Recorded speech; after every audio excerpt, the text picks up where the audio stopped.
Hey, all you cool cats and kittens out there. It's Joe from Lightweights, and today we have some very special guests. We have Brandon Rogers and Adam Neyan of the Brandon Rogers channel, the Brandon Rogers universe, and the Helluva Boss universe. Writers, stars, actors, leaders. And also, I'm the only one who dressed the part today. I'm in office clothes. God damn you, Joe. As in usual attire, Brandon refused to communicate with us that we were getting dressed up, and now we look like idiots.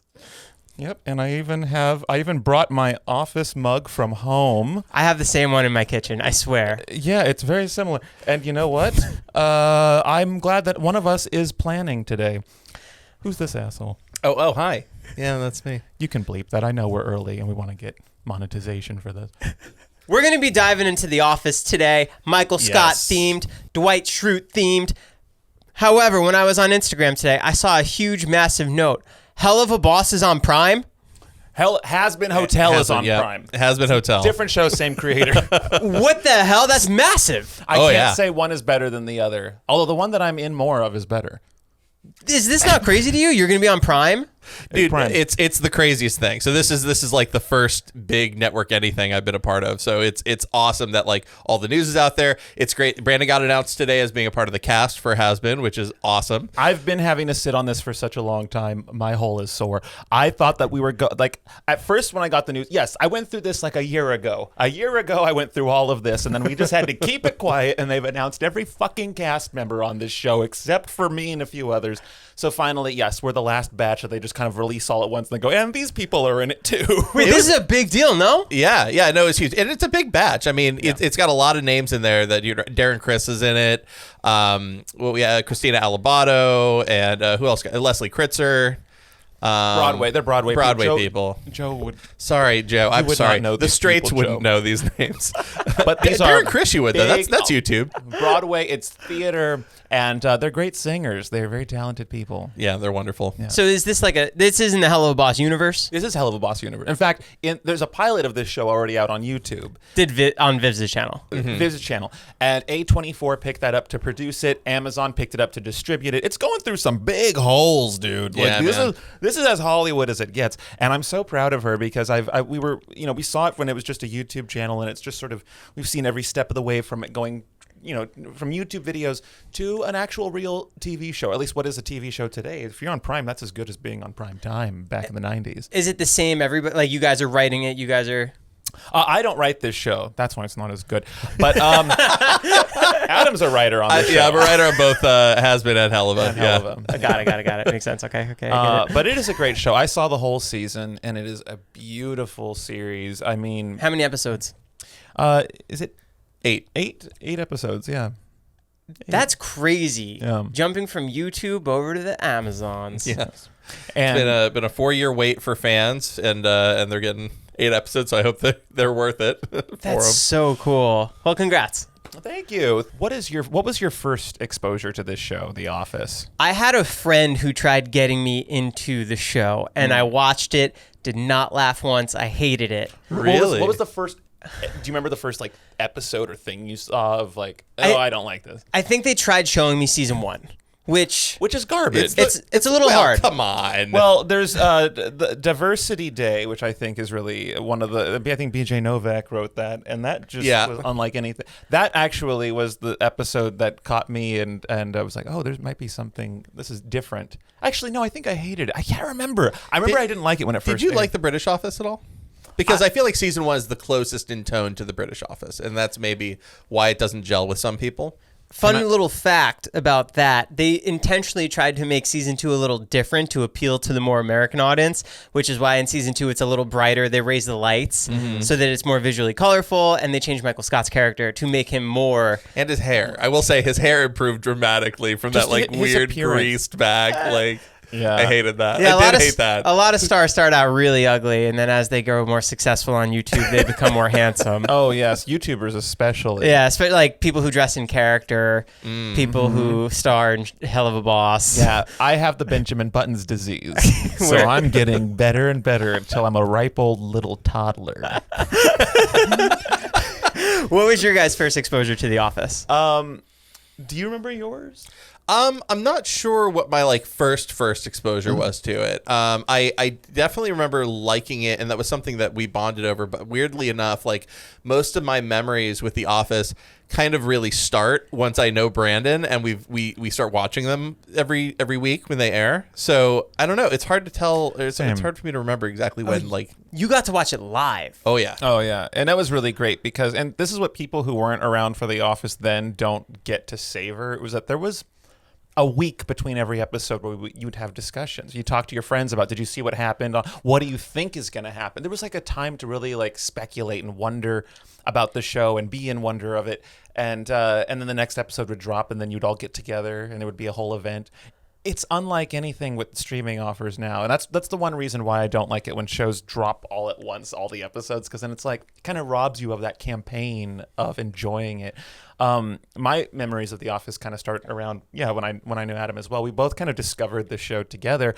I remember the first time I saw something that I absolutely loved with The Office. I was at the Regal, and they I think they still do it where they play like promos for TV shows before the movies, the trailers start. So you're sitting there, and there was just one clip of Dwight, and I don't even think it's in what I think it was a deleted scene that they used because I couldn't find it in the series, or maybe it's in there. I don't. But he says it's a clip of Dwight, a talking head of him saying, "I am faster than 80% of all snakes." and I didn't know who Dwight was. I didn't know who this character was. And I just thought, what the fuck is this show? and then it played a clip right after that of Michael trying to hold in, and then he goes, "That's what she said." And I go, "What the hell is this show?" And so, and then I just started watching, I think, the Dundies, the season 2 episode. The first or is that? No, you're right. I think you're right. It's like first episode. Yeah. That was what, because my friend, it was Sam. That is a special one. Yeah, yeah. It was my friend when I was working at Best Buy. It was she had the DVD of season 2, and she said, "You have to watch this show, but don't start on season 1. Start on season 2." And that was the Dundies episode, and I was sold after that. And then at that point, season 3 had just ended, so I had 2 seasons to binge of The Office. And then from season 4 onward, we were just like every week kind of like waiting to see what happened next. And so, yeah, it was very influential to what a lot of stuff Adam and I were doing. Massively so. I mean, the entire first 3 years of our relationship were basically dedicated to emulating the style and the sense of humor of The Office. And I mean, we obviously like made it our own and stuff, and it was its own kind of entity. But like, there was something about The Office that really triggered our imaginations and really inspired us to just create. You know what I think it is that this was Adam and I had just started college, and this is the first time in our life where we're entering adulthood in a way that's truly separated from authority. In high school, you're kind of surrounded by your parents and teachers and administration. And then in college, we were like suddenly driving to places, having lunch, with ourselves and being adults and moving out. And The Office, I think, kind of exemplifies that sort of workplace feel. It's not a show about like school or family. It's a show about like, okay, we're all just different people thrown into this together. And I think Adam and I, at least I was, we were at a time in our life when that's kind of how it was. We were just thrown into college. And the people at our college were pretty much our family, or the ones we were spending, because we were in theater too. So we were. I was about to say, like, an element of how we went to school, I think, factored into it as well. Because so we went to a commuter college, right? Like, it was a community college that people drove to. Nobody like lived on campus, or like Brandon lived closer, but I had to drive 30 minutes every day to campus, and so it was a hassle to get back home. And so what would often happen is I would like wake up and I'd drive to school in the morning. I'd go to my classes. I'd go to work out in like Pleasanton.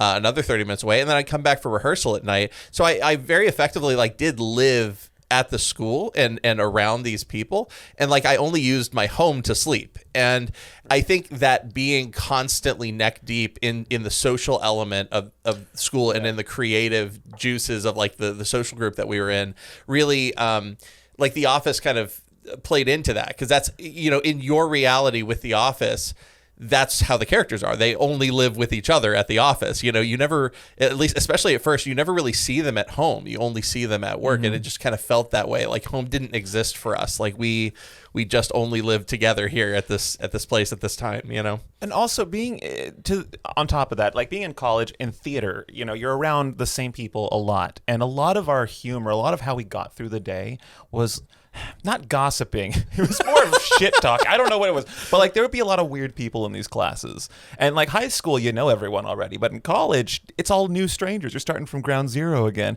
So we're like kind of trying to process these people we're spending hours and hours with for rehearsals and whatnot. And a lot of them were really just kooky, wild theater kids. I will say this though, it was mad shit talking, but it was done with love. And the really reason was. I say that is because to this day, I remember all of these people we shit talked, and I have more affectionate memories of them than I do with people I worked with for years at like my day job. Well, the thing you know is, what I mean? like The Office has characters like Angela, Crete, these weirdos that a lot of the humor of the show comes from. Aren't they absurd? Aren't the people in the corner that you only see 4 times a day?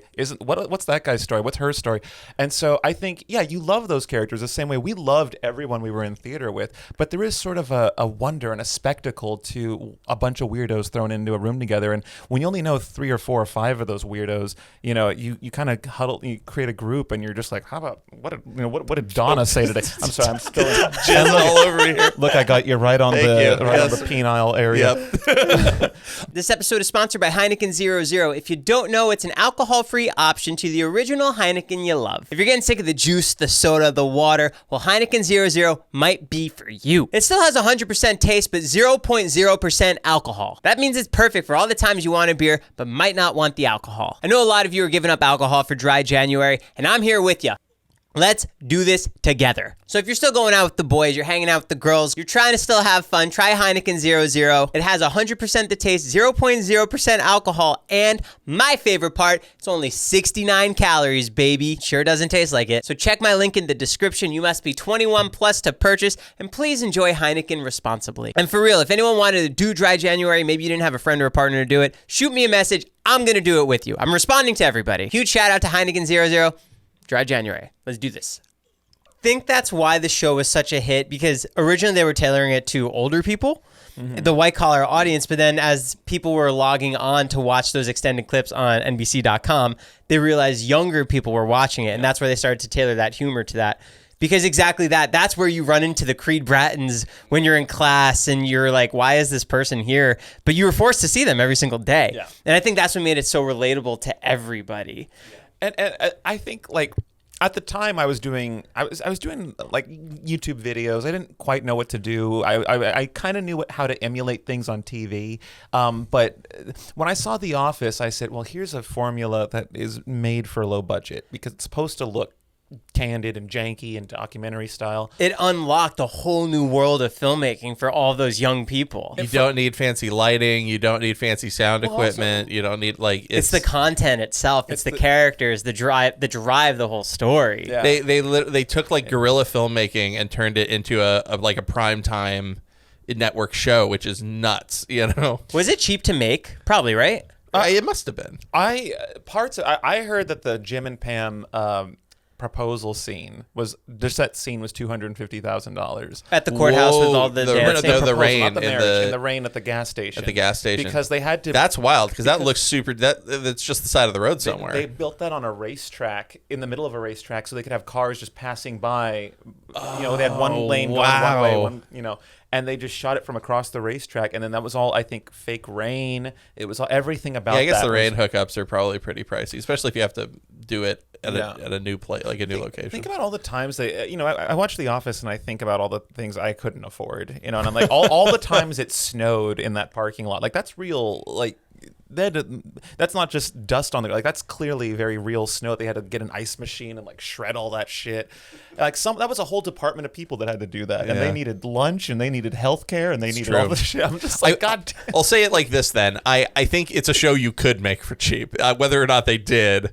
Right. You know, what's funny is when we started doing Magic Funhouse, I realized that people in LA like shows with union budgets and you know, there's so much they do that they don't have to, like, where I was like, you can make this at a fraction of the cost. When I did Magic Funhouse, there was a scene where a character was in a bedroom, and he just wakes up from bed and has to hit the alarm clock and go to work. That was the whole scene. The producers tried to get me to cut that scene because they were like, that's a whole other location. We have to find an apartment. We have to, or no. They said we have to build a set for that location. I'm like, you don't have to build a set. Go to like, you can go to my place and just film it in my room. Like, well, we have to have the medic there. We have to have catering, and we have to have all this stuff and all these like departments. No, you don't. And so that was really frustrating because Were you able to do the scene? yeah, but they had to build 3 walls of a bedroom in our soundstage for that moment, and I just thought, what an exorbitant waste of money. Like how much of that money could have gone, and they made me cut extras out of other scenes because we couldn't afford them. I'm like, we could have just not had to build a set and just use that money for extras or other things that would. So, and I hear similar frustrations with like, what were you gonna say? Sorry, no, it just reminded me. There was a project that we were working on that we're no longer working on. Oh, yeah. But there was a scene that we were trying to populate with a crowd, and I remember being told like, yeah, no, you can't do that. It's going to be one line of people. Or sorry, 2 lines of people that will film through strategically to make it look like a crowd. I was like, no, it's got to be a crowd.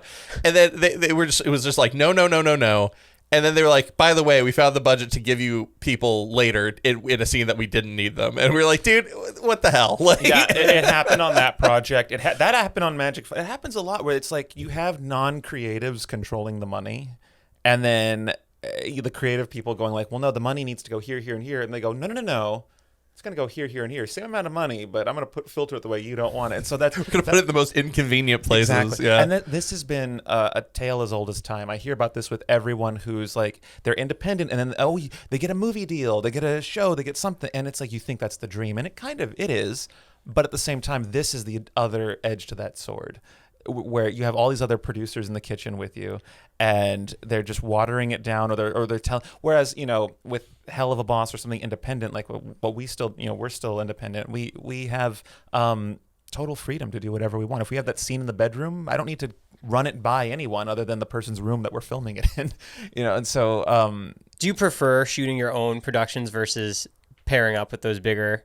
yeah, I like their money. And that's really the only, and their marketing power. It's something, to be on like Netflix or Amazon, like you have that name as a badge. You put that on your trailer's thumbnail, right?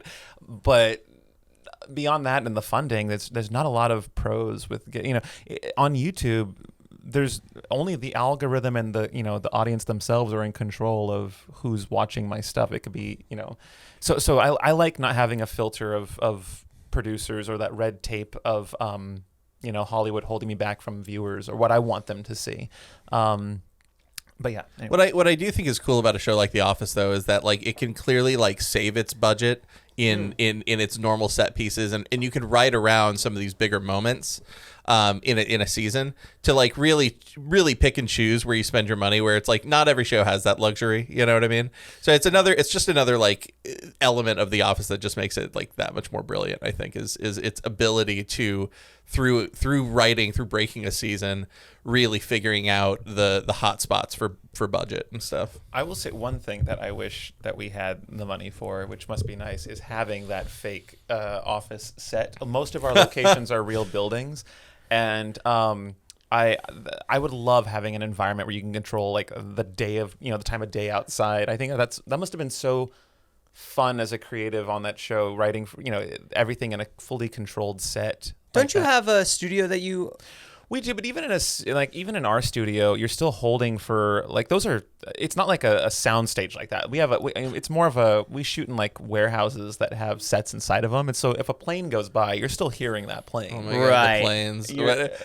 There was that one weekend just recently where it felt like every single person that owned a plane was flying it that day. And the thing is, with planes, it's really tough because you can take out the background noise only to an extent before you're destroying the dialogue itself. And with planes, they're very distinct hums. So let's say you have a plane faintly in the background of your dialogue, but another plane flew by when I was talking. It's like you hear this, and then like you hear the room tone change between, and it just sounds so unprofessional to me. So yeah, I like The Office. I always, that's my dream, is to one day film like on an actual soundstage where I don't have to hold for anything outside of what's in our set. With a show like The Office, is that what kind of inspired the show you're working on now? Yeah, so the show that we're working on now, it's called Class Acts, and it's a spin-off of a show that we did in 2009. Oh, it's a spin-off. It's a spin. Well, it's a sequel. Same characters, but though. Continuation. It's a continuation, but I didn't want to say I'm working on a season 3 of something. I wanted to like be its own thing, and it's also not a theater class anymore either. The show was called Theater Class, and it was like The Office, and it was about you can watch it. It's 2 seasons on YouTube, and it's about just sort of life in a theater, like what we were just talking about. Just we found a way to take our, write what we know and make it into something that had that documentary feel to it. And yeah, so what we're doing now is just a continuation, because a lot of people are still watching it to this day. People who, were like kids back then when we were making it. So yeah, and so that's mainly why we're here today. Is I've been watching a lot of shows like Parks and Rec, Arrested Development, The Office, Modern Family, just sort of trying to get like my head back in the game of this mockumentary. The early 2000s, this was like a really hot way of filming about 20 years ago or 15 years ago. I still love it. Like it's one of those structures that just really works for me. I think it's such a great vehicle for comedy. I think it's been used a lot, so I think there's some fatigue on it for some people. But like for me, it's just as fresh as it was in 2009. Yeah, well, it's been used a lot, but I think that a lot of people who use it now kind of forget why it was so. Because now that we're going back to that style of filmmaking, I'm relearning why I loved it so much. You don't have to worry about the lighting. If a mic pops into the shot, big deal. It's like kind of part of it. Well, and also from a writing standpoint, having the confessionals, the cut where they're talking to the camera. Exposition's never been easier. It's the easiest way to like if you don't know where a scene should go, I'll just cut to a cutaway and someone can just wrap it up with and it's a punchline every time. Yeah. And it's so good. So again, The Office walked so many shows could run. So many shows ran after The Office, and now, other than like American Auto, which I don't think there's any other like mockumentary show in primetime. Modern Family's not airing anywhere. No, they're done. Yeah. I never watched it. But it does feel like this generation is kind of, the teenagers today are kind of being deprived of like this really fun, because I don't know what's on now, but everything is very pretty looking now. And I do think it's a fun medium to step back into and get messy and sloppy with the camera work, show a little grain if a scene's too dark. When you guys first started watching, who did you levitate to the most as a character? I think Robert California will always be my favorite. Really? That was not when you first started watching, though. When I first started watching, it was Stanley. I think Yes. Stanley. That's the answer. I was because like Pretzel Day. Yeah, and still to this day, one of my favorite moments is Stanley like coming up on Ryan like, "My daughter, you out your damn mind? Because I'll help you find it. I'll help you find it." Yeah, he's so everything he says is so good, and I love Stanley all the way up. I actually loved that character more and more as up until like when he slides down the stairs. I think that was in the last season. That's one of my favorite Stanley episodes, is when they have to tranquilize him and take him to the meeting. And it takes 3 of them to put him down, and then that episode was such a good Stanley episode, and I'm really glad he got that screen time in that last season. But I love Stanley for the same reasons I love Robert California. These are characters that, you have a lot of these bombastic characters, but then you have characters that say more with the muted elements of their deliveries. I think Kevin's growth over the entire series will go unmatched to any other show. Yeah. From being that quiet, like kind of awkward, to really shining and just letting his weird self come out. Yeah, I think a lot of that was Brian who did that, because I feel like it seemed, I don't know what's scripted and what's not, but a lot of Kevin's stuff seems very organic. Like he had fun playing with that character. They say that a lot of it wasn't that much improv. Like there was some improv, like when Michael kissed Ryan in the company meeting. Or was it Oscar? When did he kiss? Oh yeah, no, sorry. Oscar when when Michael kissed Oscar, that was improv. Yeah. But there was a lot of other stuff. Wait, the kiss itself was improv, or just what they did around it? The kiss itself was that improv. That moment is perfect. Really? Because so much of the show is based around that episode is based around the fact that he made him. Wow, that's crazy. That's crazy. And speaking of, I gotta say, I love like the straight man characters, in comedies. For some reason, I've always dug them, and I feel like Jim was supposed to be that, but he kind of grows into his own kind of wackiness. And I feel like Oscar's really the unsung hero of The Office for being the actual. He's the level-headed, he's the straight man, ironically enough, right? Like, it's funny. Every character has had a moment of crazy. I was thinking about that. Even the most sane characters, like David Wallace, had a time where he was kind of nutty with his house, right? But Suck it. But Oscar is notably the one character who really hasn't had like a crazy. Yeah, like the closest thing is his affair with not his affair. What was it with the senator? Yeah. But even then, he handled that well. His affair with the senator.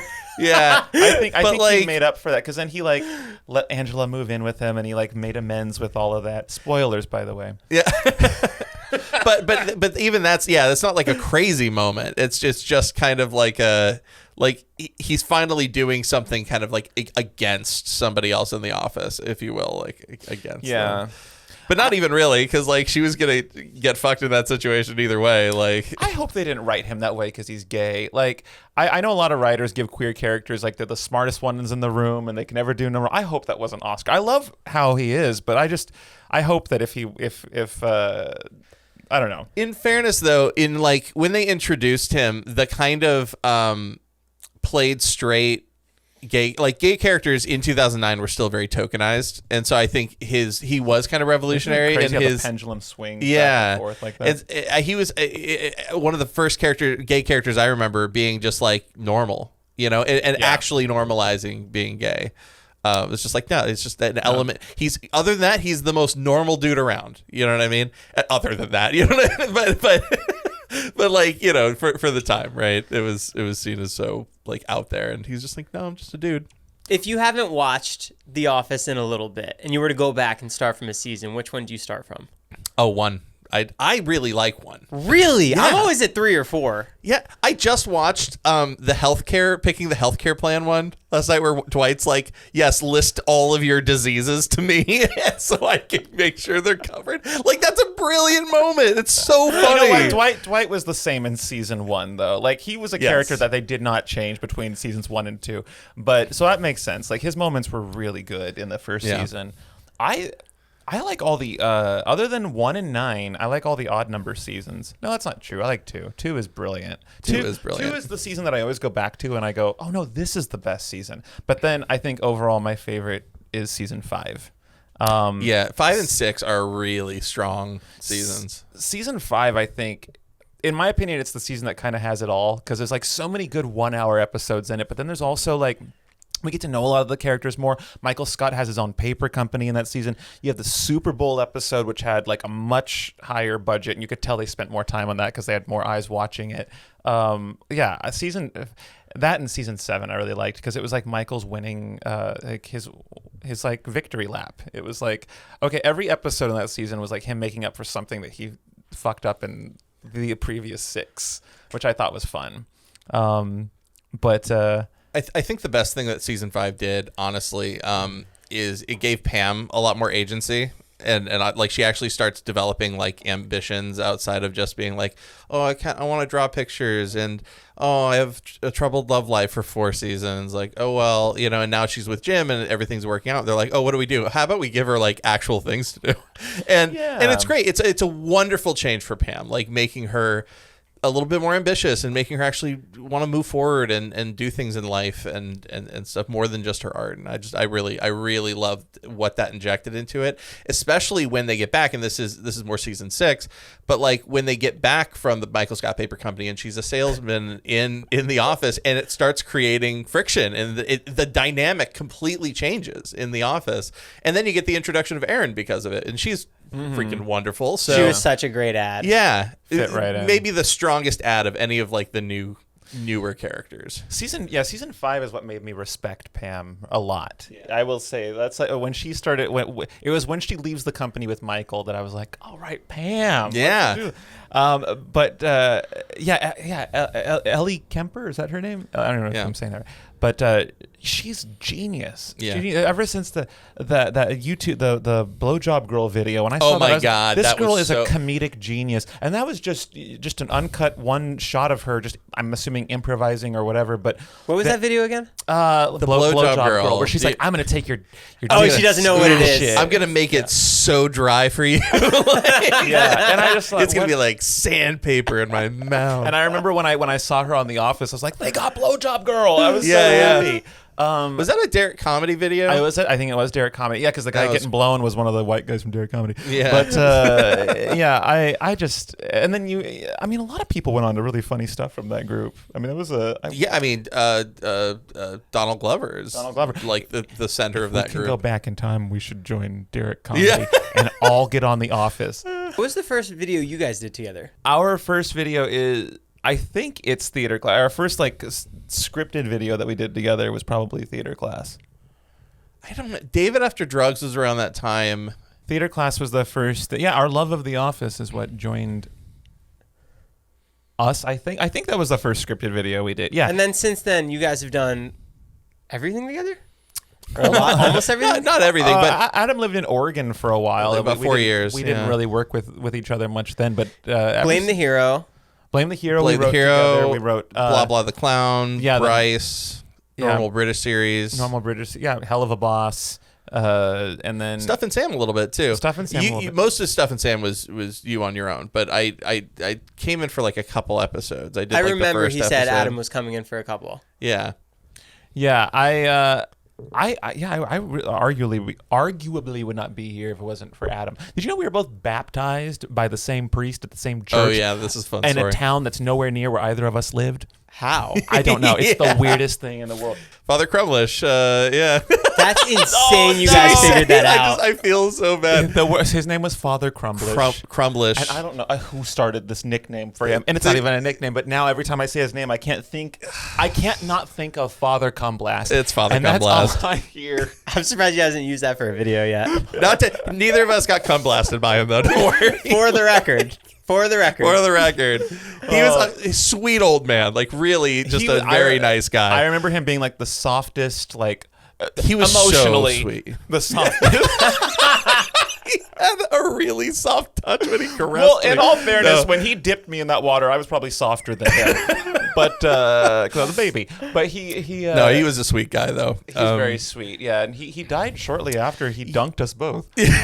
Oh wow! Not that short, because I had him for a while as a kid, like as my family priest. Oh yeah. And I grew up Catholic and stuff, and then his replacement was Father Mario, and he looked like Mario from like Mario Brothers. Yeah. He did. He had like a Mario mustache and everything. All of the kids of the church were saying that too. It's like, it's Mario. We probably went to church together several times. Yeah, that's the crazy thing. Like, as small children, we were probably in the same room together several times. That's so cool how you guys figured that out and you're still friends today. We just figured it out in the last couple years. That's wild. Yeah, and that's very strange. So that's probably why we've worked on so many projects together. There's some weird like spiritual harness between us. Yeah, it's like a soul bond. Yeah. Something magical and divine came down in that church. It was like, I'm not going to answer any of your fucking miracles, but these two, they're going to know each other forever.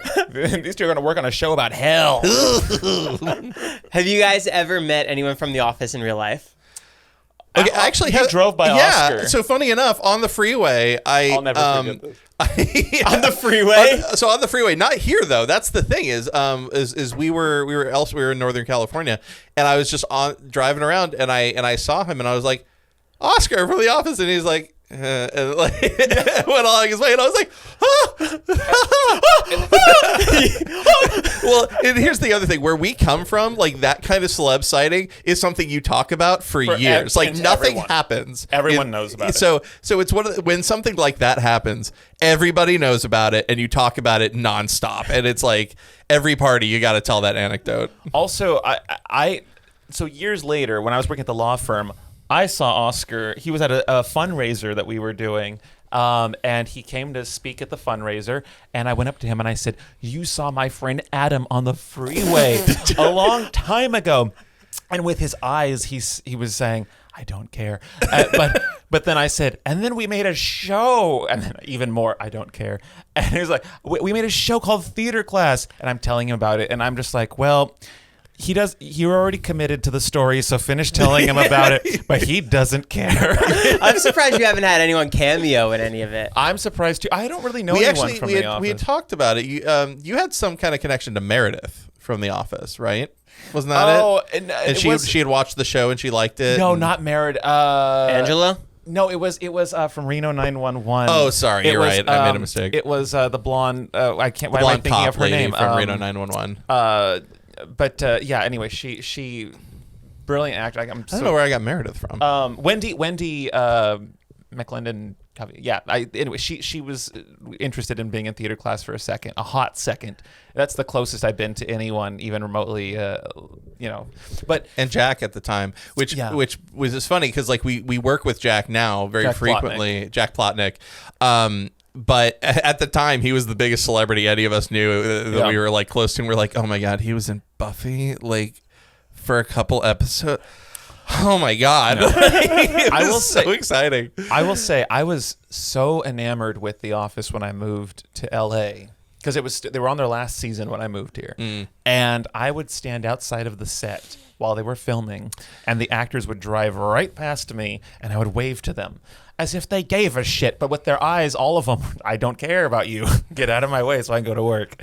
But I remember I saw James Spader, and I freaked out, and I saw... Were you hunting them? You would think I was. I sound like a deranged person. I mean, yeah, you're sitting outside where they're going. Yeah, and like it was literally The Office. The exterior of the building wasn't where it was right next to it. That's where the actors would pull in. And what were you doing there? Well, they can't tell you to not stand on a sidewalk. Oh, you were trying to find them. I was just standing there waving at them as I just wanted to see. Stalker. I was Some mild stalking. And in all fairness, I didn't even have a camera with me. I just wanted to see them go to work, and then you could see the whole lot from the sidewalk, so you could see like people just like having their coffee break, and just people and I'm like, we're watching The Office being made right now. You could see them walking in and out of the set or in and out of their trailers just right there. Even before that, I remember you had turned that trip of like going to the set of The Office into like a pilgrimage in college. It was one of those things like every time, you know, so you got somebody new in our friend group that was into The Office or something. It's like, we have to make a trip to LA because I know where the building is, and you can go and you can just look at it. And Wait, who else did you see? Who like pulling it? I saw a lot of people. We didn't see the main one, so I didn't see Pam, Jim, or Dwight. I did see Nellie Bertram, who was Catherine Tate. I saw her. She was the only one that didn't drive, and then I found out later she doesn't drive. And then who else did we see? We saw Oscar, Kevin, Phyllis drove by us. We saw Stanley. By the way, I saw Stanley and Creed at a convention. They were signing tables down for me, and I'm just now realizing how crazy that is. I was like standing outside just to see them go to work, and here I am like alongside them, like a peer, a colleague. But it just meant so much to me to just see, to just get a glimmer. I felt like Charlie looking into the chocolate factory gates. You know, I was just like watching them go into this lot and do my dream job. Did you try hitting Meredith with your car? I didn't try. I did. Succeeded. But what is y'all's favorite episode of this? Ooh, that's tough. So before I answer this, I gotta say, Michael Scott is, in my opinion, one of the best comedic characters ever invented, because he is such an impossible character. He does such despicable things, and not only is he tolerable, not only do they like endear him enough to you to be tolerable, but they make you like care for him and like him and genuinely want good things for him, because like at his core, he doesn't mean anyone any harm ever, you know, and there's some like kind of fundamental goodness in him that makes you forgive all of the various atrocious fucking things that he does. But having said that, I think my favorite episode might be after he leaves. Like it might be one of the after he leaves. Yeah, probably one of the Robert California episodes, because they are just. You know, they're so good. Season 8 gets a lot of shit, but there were some really good episodes in that season. There really were. I had a great time when that was airing on TV. We were quoting that season like crazy. They're dinosaurs, Dwight. They're dinosaurs. Oh yeah, James Spader's lines. I hold on to every fucking little thing he says. It's so weird. I hated when he was on there. Really? Yeah. Oh no, I adored it. I think I was so attached to Michael that I was just like, not even that it's not the same. It's like, this guy doesn't fill the shoes at all. Interesting. I thought he's a very different energy, but I liked that there was someone who saw the characters for who they were. Almost like he was like a fourth wall character. Yeah. He could see this cast of characters the way, almost through the lens we do, which was kind of, I don't know, and he calls them out on everything to their face, and I just love that he's that sort of steamroller energy that just kind of, and he uses that metaphor too, actually. I saw, there was a deleted scene with him that I saw recently. Have you noticed on Peacock, not on the Superfan episodes, on the regular episodes, there are full-on scenes and arcs that were never in the original cut? No. And I know that I'm not crazy because I looked it up on Reddit, but... Yeah, and trust me, I memorized all of James Spader's lines from that season. There was a whole scene where he's asking Andy. This was not in the original cut, but Andy says, I will he's trying to convince Robert California that he'll stay in this office, even, if no matter what Aaron does, because he just left for her once, and Robert California goes, what if she was kidnapped by Albanians? Or a human trafficked by, or something like that. And Andy goes, what? And he goes, Albanians? If she was taken, and then Andy goes, you mean like in Taken? And he goes, what? Yes, if she's taken, what would you do? And they're like going down this whole scenario of if Aaron was like taken, hostage. And then Andy goes, I will stay in this office.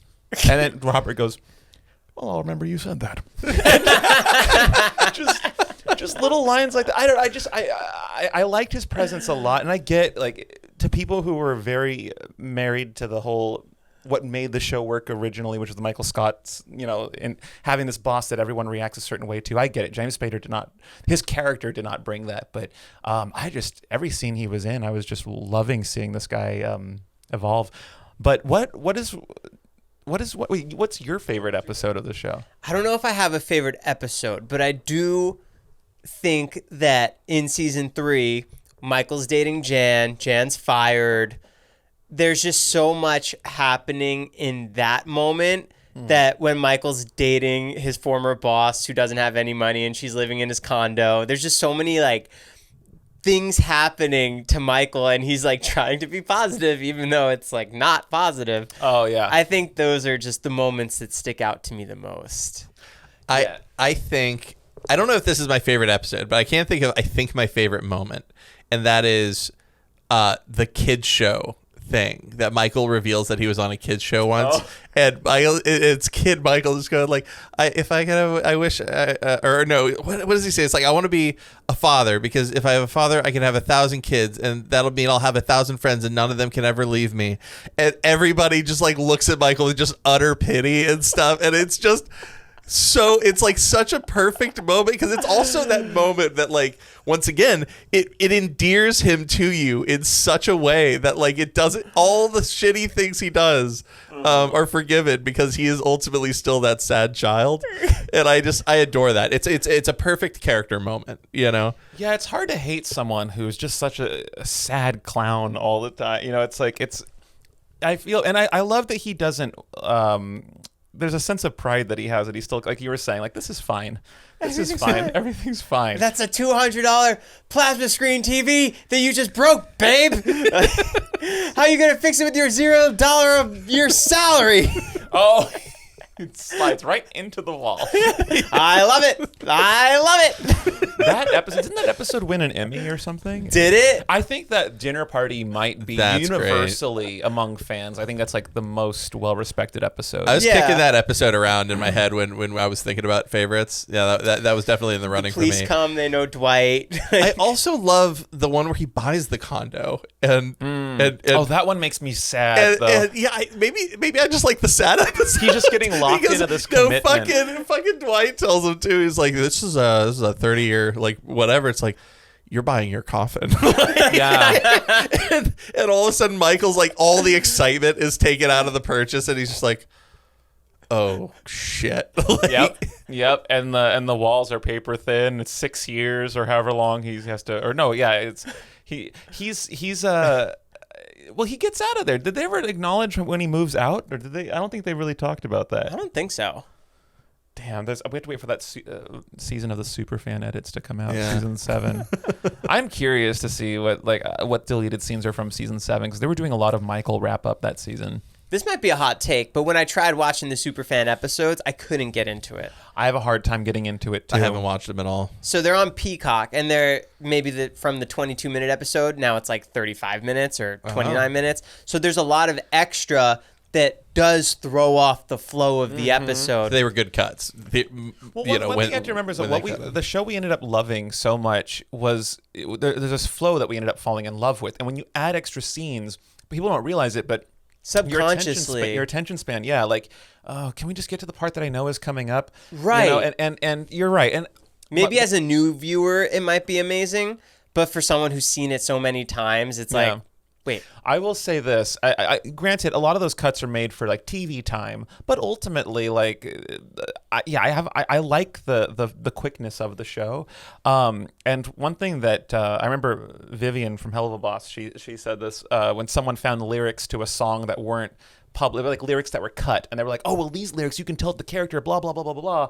And she said, she's like, those were cut for a reason. And it always stuck with me. Every time people are like, why, like, oh, it's a super fan. Well, a lot of those scenes were cut for a reason. And I do feel like pacing is something that I try and take into account for everything I make. And I definitely, it's something that we had to learn. So writing on Helluva Boss, especially season 2, there was kind of an indulgence, the self-indulgence that we had where we kind of like, for some of these episodes, we just let them get a little long in the tooth because we really liked everything that was there.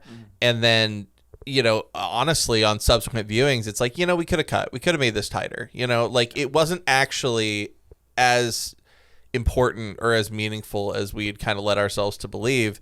And now it just feels a little like it's overstaying, like certain moments or certain scenes feel like they overstay. And it's like, I think, having a nice, tight script that just is efficient in its movement and how it conveys information is an undervalued aspect of writing. And people that are good at it, that's hard to do, man. Because I think a lot of writers, or maybe just the ones I know, like to just get wordy and go on and on and on. Yeah, and I think what The Office to me, it doesn't feel like it gets wordy in the sense that every episode.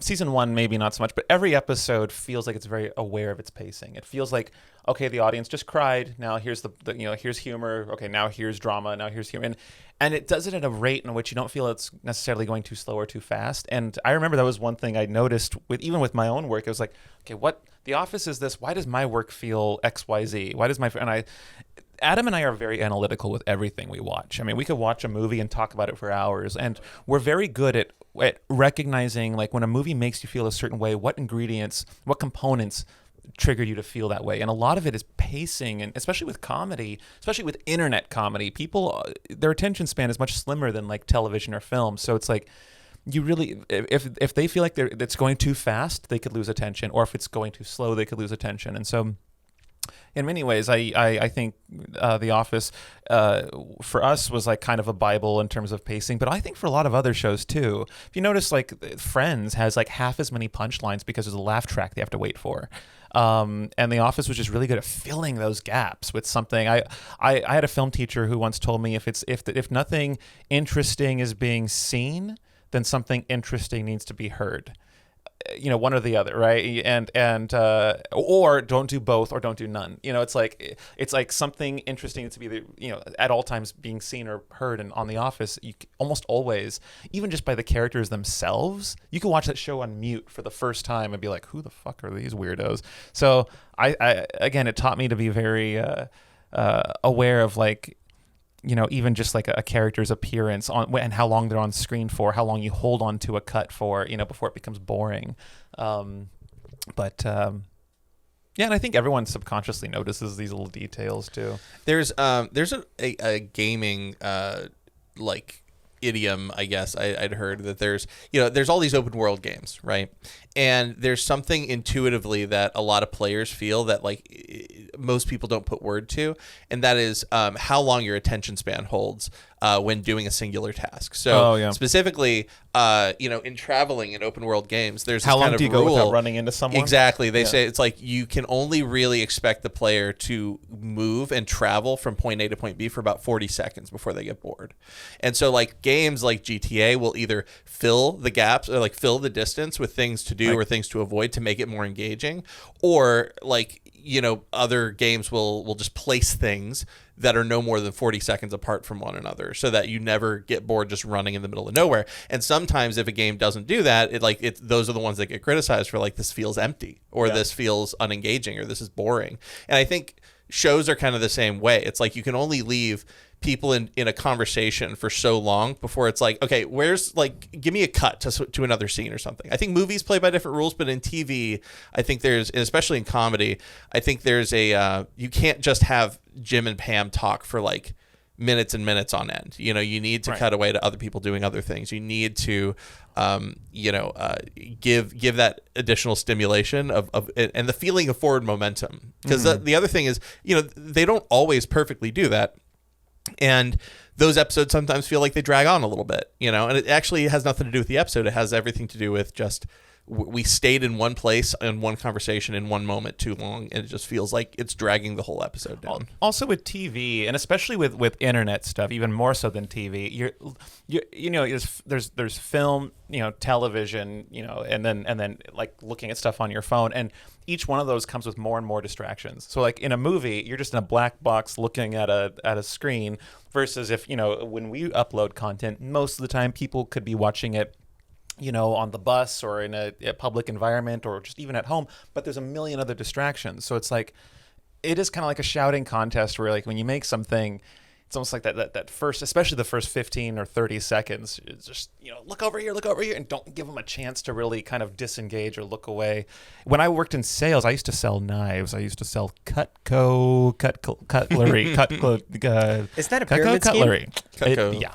You actually did that? Well, I don't know if it's, I don't want to say if officially, but I did do it, yeah. And I don't know if it is a pyramid scheme or not, but it certainly did feel I don't know what shape it is. I don't They're know. good I don't know. knives, though. I don't know what shape the scheme is. I was just trying to sell knives. But it is a scheme. It is in the terms of like, I think the salesmen it's not a beneficial structure to the salesman, but the product is quality. I actually really like the knives from Cutco. And I might have this might be fucking, I'm making this up, or I feel like I've heard this, but one of the writers on The Office sold Cutco knives as well. And there are certain things in The Office, similarities to when I worked at this Cutco, like the salesman thing, like the whole, and going back to your, like the human brain being impatient, we would have to, 7 seconds is what they taught us. They said, when you go on a sales call and you want them to talk to you, wait 7 seconds.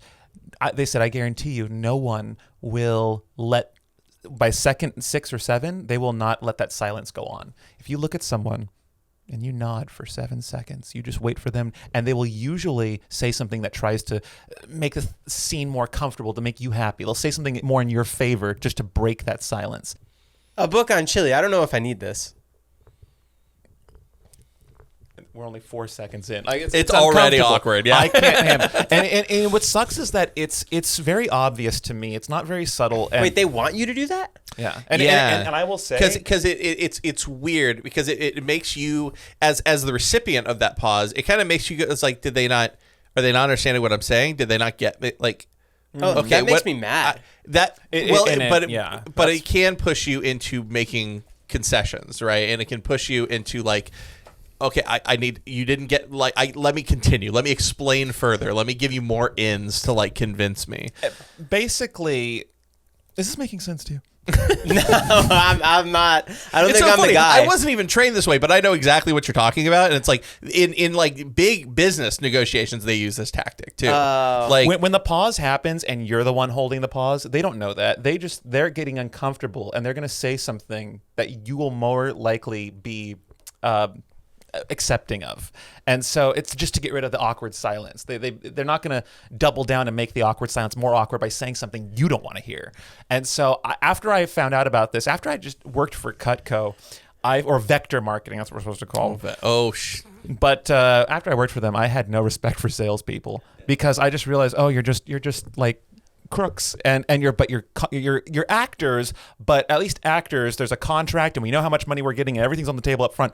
You're actors that are trying to get money during your performance, from me personally, and it's all through like little tactics of eye contact and smiling and nodding and don't ring the doorbell and little things like that, and it's just a formula. It's a formula, but it's also like, you're going into people's homes, because we had to go door to door. You're going into people's houses. Game too. You're playing the odds as well, because you just submit yourself to as many people as possible, and these tactics will work on someone. Our first day on the job, they made us write down every single person we know on a piece of paper. Did you sell anything? I sold to my family that had to buy. That's what they want you to do. And then they make you sell to your family. They'll say, write down everyone you know, starting with the people you know the most. And then we said, okay, so we wrote down and made a whole list. It was like a sad amount of paper that I had to go through. But and then and then they said, all right, now make sure you have every one of those people's phone numbers. And so then we had to call, if we didn't have their phone number, we had to call someone who did have their phone number. Okay, now that you have all their phone numbers, now there's your list of your first potential sales. And did you make how much money did you make on each one? It depends. I mean, I think overall, I worked there for like 2 months, and I think I only made maybe not even $1,200. I don't, because there's no actual pay, right? It's all commission. Right? It's all commission. Oh yeah, there was no actual pay. It was all commission. That's how they hook you in, by the way. They send you flyers to every high schooler, and they're just like, "Do you want a job where you make your own hours and you don't have to have any commitment?" And da da da da. What they're really saying is, "Hey, do you not want to actually get paid unless you manage to sell something?" It was really culty. Like they would have like these hotel seminars, and they would like be glorifying like, she sold $5,000, he sold $20,000, and they would get so excited about it. And I'm like, these are fucking knives, dude. Like, no, if the fact that you're all excited about knives should scare me. Did you go to them? I went to all of these. You went to the seminars? Because there was it was a weird cross between like church pressure and like and culty pressure. It was because the church pressure where it's like, you don't have to go to the Christmas luncheon. Oh, but I should. But that's where the pause comes in, Joe. That's where the fucking pause church. And it's like, I mean, all the people with the signet ring or the tie clip, I mean, they're going to be at the meeting. So, are you a tie clip person, or are you or are you not committed to this? But yeah, so like on The Office, when they talk about like all the sales tactics, a lot of those are real. And I know that they're not just making those up because we would have to go on these calls, and they wouldn't pair us, by the way. I thought that was so lucky in The Office that they got to go in pairs. Mm-hmm. We had to go by ourselves and to their house. So we had to knock on their door, walk inside, sit in their kitchen. You see their kids coming in. You go, "Hi, I'm conning your mother. Hi, I'm conning your wife. Hi, I'm conning." And you just have to, in their own home, and then either you conned them and then you feel good about it, or... Why do you say con, though? Because aren't they getting knives? I was about to say, what I will say is the scam is on the employees, not the customers. Yeah. The customers are receiving a quality product, and that's what's weirdly insidious about it. Is because, like... What? Because they're making you go to your fucking grandma's house. They're making you go to your fucking mom and dad. Their bread and butter is guilting the customer into buying it. But it's not like they're selling them useless shit, is what I'm saying. The thing is, they're fucking expensive. They are They're expensive. the most... It's like $1,000 for a set of knives. And you only made $1,100 in 2 months? Yeah, of sales. Oh, wow. Your commission was like, I was not a good salesman. I really wasn't. That's weird, because you sell me dildos every time you do an Adam and Eve sponsorship. Discount code Brandon for 50% off one order and free shipping on the entire order in the U.S. and Canada. They're going to dock your next sponsorship for that stutter you did at the beginning. I know. I fucked it up. So real quick, though, to bring it full circle, I will say that the elements of the sales stuff in The Office, though, I always adored. Like, I loved watching these characters be competent, because like so much of the show is about them being ridiculous or not very good, or at least focused on their jobs. So watching like Jim and Dwight go into an office and just kill it together, or watching Michael come in and save a sale despite all of his goofiness, I always love those moments where you're like, oh, that's right, he was made a manager for a reason. Like, it's not like he's completely incompetent. When Michael gets his job back was eye-opening of like how good he actually is. Like, no, we need jobs. We don't need settlement money. We need jobs. Yeah. That's one thing I really love about The Office. There's a lot to learn about like clown character work in The Office, because you have these characters that are like buffoons, but they're actually, none of them are just a straight buffoon. Even Kevin is like really good at stuff.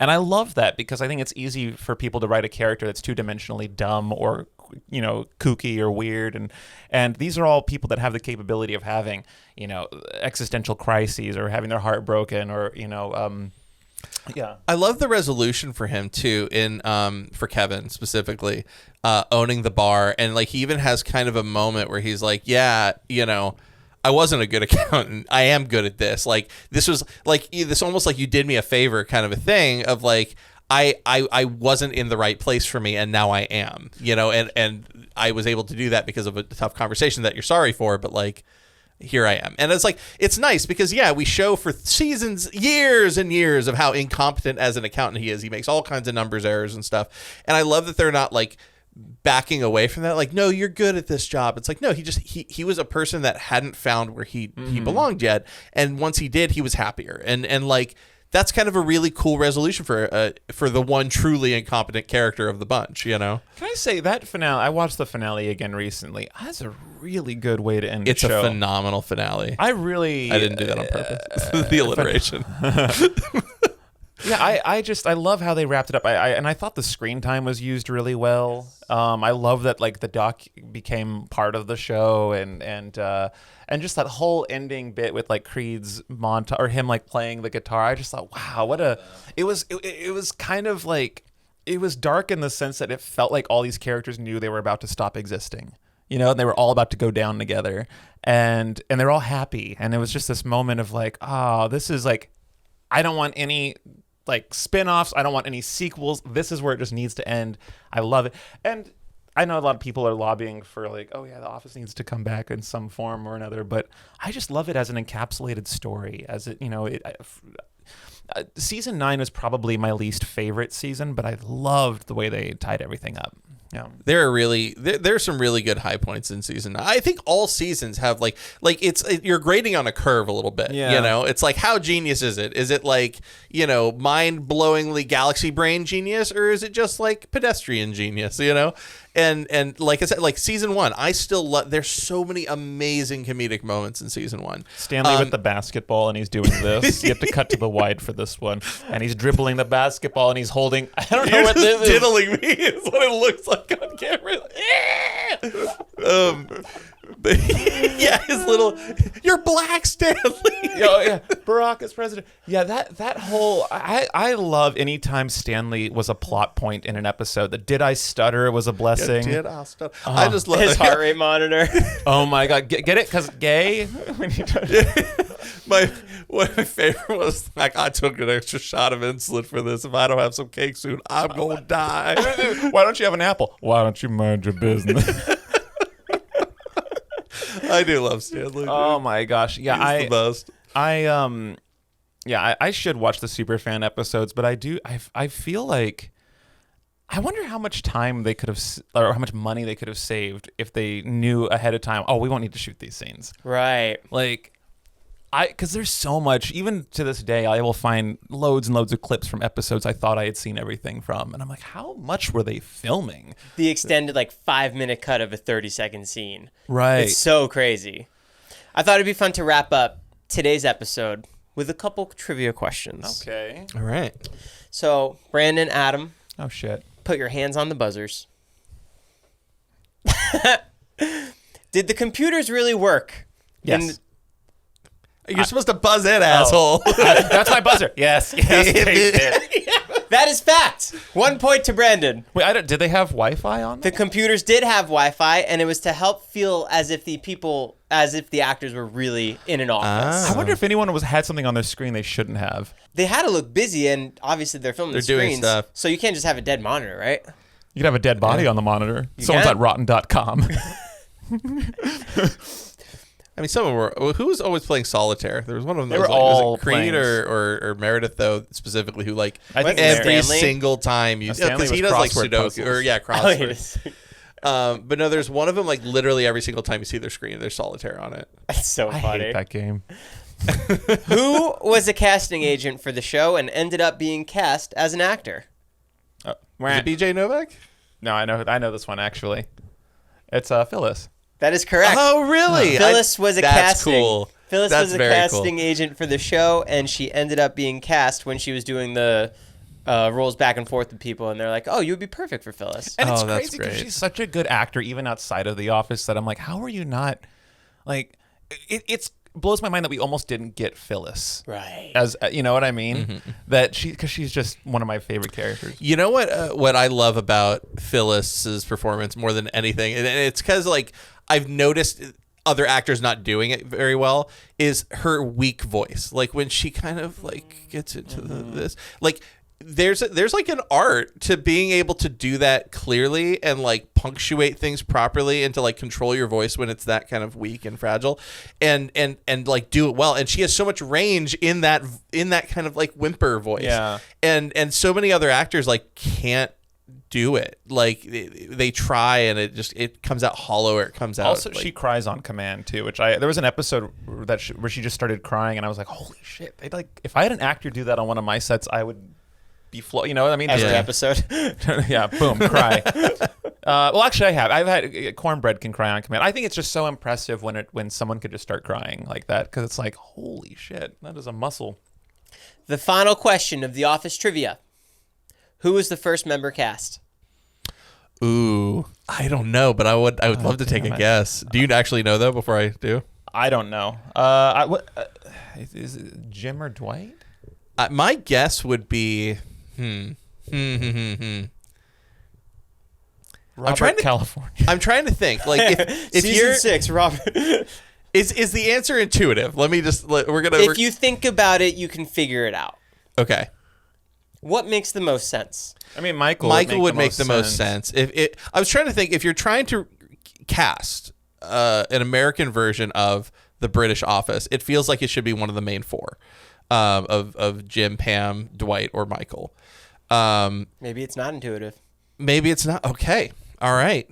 Who would it have been? I would say I want to say it's Michael, because I don't see why it wouldn't be. If I was remaking any show, I would cast Only because he's behind the scene. Well, actually, no, I guess so, because if it's Phyllis, because she was, you know what I mean? She was part of the casting process, and they realized how good she was before they made any decisions about anybody else. The producer like, Phyllis, all you wrote down was me. Well, funny. So weirdly enough, I don't know if you watched Ted Lasso, but there's the whole story about that. Is like one of the main guys is one of the writers on the show, and he put himself in for an audition after writing the scripts, and he was like, I think I could be this character, and he like sent in the tapes, and like they didn't even cast after that. They were just like, why bother? This is perfect. Yeah. And so I'm like, that's interesting, because like, so it makes me think maybe it's one of the people that had an in, like BJ Novak who wrote on it, or Phyllis who was or Mindy Kaling. So maybe one of those three. Or Paul Lieber. He was also he was a showrunner at one point, I think. Anyways, I think I'm just curious. Okay, my guess is gonna be Ryan. You know what? My guess would be Ryan too. Yeah. You guys are both correct. Yeah. Really? BJ Novak was the first member cast on The Office. Nice. Wow. Holy shit! That's why he's in all the posters. Yeah. he was featured really lot prominently in the early marketing. seasons. Yeah. Well, in the marketing, it would always be like the main four, and then PJ Novak. That'd be like, and he's really prominent in the season 1 poster and stuff. I'd almost especially. felt Right in the front. It almost felt like they were trying to frame him up to be like workplace comedy. My first day on the job. Let's see how I do here, and let's follow his arc next to Michael's throughout the course of. If Ryan was less of an asshole, he would be a very interesting POV character. But like. Yeah, I don't know. It's funny. I didn't like that he shut everyone down. I didn't like when he throws the lid away, that Pam made the gold medal. He throws the yogurt lid away and in front of her. And I'm just like, man, everyone in the office, like, get with it. Work here or don't. Everyone here is a character. They're having their own vibe. And you come in being all failure first. I'm a failure and I come first. And I don't know, man. And what's funny is that I respect all of the episodes he's written. I think the episodes that he has written are some of the best. He wrote of that Diversity show. Day. Yeah. Yeah, exactly. He's so talented. Why couldn't he write himself a character I like? I have a theory about this. Oh, I love Ryan's character. He might be my least favorite character. Actually, no, it's famously. I talked about this a I lot think in college. Kelly's my least favorite character. She's not far up there, but Ryan might be my least favorite character. He has so much dynamic. He becomes the boss. Yeah, there's so much that happens to him. Woof.com era Ryan is fucking so fun. Like, he's so great. You remember the lip sync cold open where like they're doing the like no Woof.com. and then like he just ruins it. Joseph Woof.com. and then if you hear him, he's like, "You need to do this to make a living in this country." Like still arguing. See, but the thing is, his writing is brilliant. No, it's great. I think, my theory about it is that he, more than Jim, was supposed to be the true straight man that like especially if the tone stayed like the British Office, where these people are actually the worst, then the character who's going fuck these people is the most relatable person, right? Like, he is clearly the everyman character. The audience looking at this going like, God, who would want to be here? But then we ended up loving the main cast so much that his kind of like contrarian attitude towards it makes him the villain rather than the hero. Yeah. Because it's like, well, fuck you. I love these people. Like, I would want to spend the day with all of the, maybe not Michael, but you know who's an unsung hero, and I consider him an opposite Ryan. Similar vibes. You kind of don't like the guy if this character was real in real life, but like opposite in the way that he embraces. I think that Gabe was such a good. Oh my God, we didn't even character. talk about him this entire time. He could have had a whole spin-off on his. And I don't know if it's Zach and Wood Kathy who Bates made it. is amazing played too. off of him really. The two of them together. This like confident Southern woman, and then you have like Gabe, and I thought that he was someone that, just like Aaron, I thought like, oh, he fits right into this weird. This is what I'm talking about, man. The post Michael stuff is really good still, and like that's why I'm like, I think one of my favorite episodes has probably got to be one of the Gabe ones too. Like he is so funny. Kathy Bates is like my favorite actress ever too. I have seen so many horror films. I am so smooth for you. You know what might be one of my favorite episodes water. actually is the Search Committee, parts 1 and 2. I think that one had such a good cast. It starts with Creed being manager. He's like derailing the whole office, and then you have like all these brilliant cameos. Everyone's cameo was so well spent. And then you have Ray Romano and James Spader, my favorite, in the lobby going head to toe with each other. There's the Idris Elba one, Jim Carrey. No, Idris Elba was out of he was gone by then. I'm just saying, like the whole group of like the new manager rotation thing they did for a second. Yeah, that's Will Ferrell. Will Ferrell. Yeah. That was a great choice to like transition out of Michael. Like, who do you have to be like the immediately next boss of the office to viewers at home? Yeah. Oh, you can't go wrong with fucking Will Ferrell. That's like the highest guns they could get. This is why it's hard to pick a favorite episode out of like, how many episodes are there? Like 250 or some nonsense like that. Oh, are there? Holy shit. I don't know, but there's like 25 episodes a season. There's 9 seasons, so that's almost 200 episodes. I feel like Stress Relief. If I had to pick one, I think Stress Relief is it, because it felt like The Office, the movie. It didn't have any plots connected to outside episodes. It was its own self-contained thing, and it was designed for new audiences. You had all the people right. It was right after the Super Bowl, so you have all these fresh eyes on it. It had to capture attention at the very first start, which it does. The CPR dummy bit is like classic too. Also, that's the episode where Michael roasts everyone, right? Yeah, at the end, boom roasted. roasted, So yeah. like, it's just it's a good Michael vessel. It's a great Jim and Pam vessel. It's a great Dwight vessel. You have moments from Stanley, moments from Angela. You have like all of the characters have like a little moment to shine. My only regret is that Erin was not part of the show yet, and that episode did not have her in it. But I thought that was that, and I think the finale maybe. I judge all the episodes based off of like it's a goodie bag, and like how much was in this goodie bag, how many, and like the finale had a lot of little, because they didn't spare any time. That was like peak Andy time too. Like prior to Aaron being there, Andy, like season 6, 7 Andy, or 5 or 6 Andy, is peak him, because he goes from insufferable right to like really great anger management to kind of insufferable again by the end. But anyway, sorry, we fucked up your whole wrap up. Like, you had this whole conclusion where like, oh, we're doing trivia, This is great. and we're like, no, let's talk more.